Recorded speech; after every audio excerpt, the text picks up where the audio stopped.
Nazdar, Zdendo, jak se máš? Prosím tě, neruším.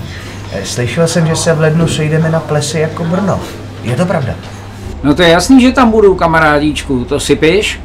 Já ples jako Brno si nemůžu nechat ujít. No výborně, tak to se na tebe těším víc jak na Vánoce. Prosím tě, mám na tebe ještě jednu věc. Můžeš chvilku? No ale dělej, hele, mě tady začíná pálit vývar, kamaráde.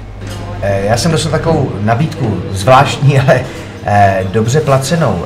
Prosím tě, já mám předabovat nějaký tvoje video. Oni to chtějí tak nějak jako mladistvější. Nevadilo by ti to? Se asi posrali, ne? Jak jako mladistvější já, kluk, prosím tě, v nejlepších letech?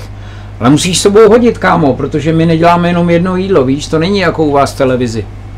No, tak v pohodě. Vař dál, já to beru jako souhlas.